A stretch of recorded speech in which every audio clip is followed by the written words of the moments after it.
Есік көрген әйел екінші байға тигенді сырға салу беташар айту болмайтын.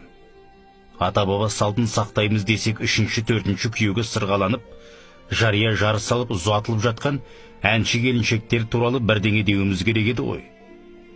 Бұл қазір ажыраса салу, одан жігіт те әйел де еш қысылмай, еш қымсынбай, біреуі жаңа үйленіп, біреуі тұңғыш тұрмысқа шығып жатқандай, тіпті өміріне батыл да дұрыс таңдауды енді жасап, енді шын бақытқа қолы жетіп жатқандай насихат секілді болып барама дейсің. Өзім туып өскен Алтай өңірінде далада далбақтап шауып келе жатқан жігітке қатын алып келе жатқандай не болып деген сарында сөз айтылатын. Олай дейтіні, келіншек алып келе жатқан жігіт ауылға таяғанда жалғыз өзі шауып келеді. Алдынан шашу шашып қарсы алып, өз жұртында арнай табақ тартады. Бұл енді өз жұртында да арнай табақ тартылар белеске шыққан білдірсе керек. Біздің ауылда әлі солай күйеу жігіт атпен шауып келеді. Сөйтіп әйелі қайтыс болып, әлде басқа жағдайда төсек жаңғыртқан жігіт келіншекті әкелгенде бұрынғыша атпен шауып келмейді. Солай. Ол да енді тағдырдың бір мүкіс түскен сәтіде. Қыз босағасынан бірінші аттаған болса, әрине беташар айтылады. Отырып қалған қыз бар үйді судың аяғына қондыратын халық дәстүрі ел бейберекет өмір сүрмеу үшін көңіл санасына тәртіп орнатып дұрыстыққа бағыттап отырған ғой. Су басындағы үйден қыз алған ел қатарлы жігіт екен дейтін баға да осыдан шықса керек. Қысқасы, қыз бір-ақ рет сәукеле киетін, бір-ақ рет сырға тағатын, бір-ақ рет беташар тыңдайтын, жігіт бір-ақ рет шауып келетін. Екінші, ал сыңсуды ұзатылып бара жатқан қыз өзі айтатын.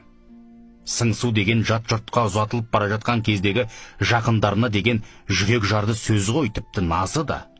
Ұзатылып бара жатқанда, жылқы ішінде ала жүр, ұстай алмай бала жүр, әкем кәрі бауырым жас көзіңнің қырын сала жүр деп, жездегі айтқан сыңсу қазақ қызының қамқор болмысын қандай ғажап көрсеткен шіркін.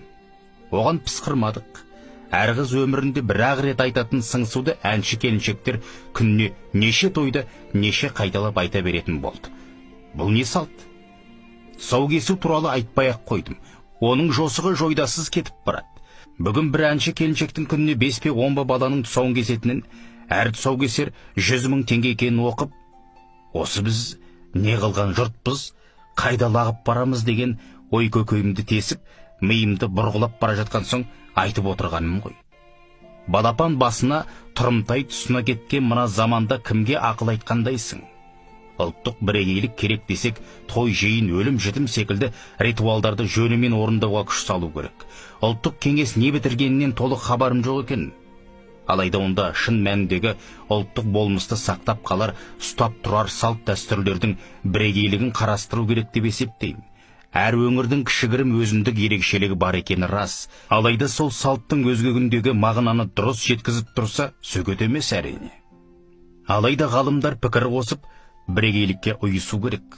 Салт бұзылмай орындалуымен салт, дәстүр үзілмей жалғасуымен дәстүр. Әркім ойына келген істей берсе, тыйым-тыйда болмаса, осылай кете берсе, көп ұзамай салт дәстүрсіз елге айдаламыз. Ұлттың өзігі салт дәстүр мәдениетінде екенін дәлелдеп жатудың қажеті жоқ. Онсыз да қазіргі қазақтың тойының қалыбы орысша. Салтымның іші кетіп сырты қалды, дәстүрдің дәрбі кетіп жұрты қалды. Ай дейтін ажасы жоқ мынау елдің жосықсыз жол беке салт шырқын алды.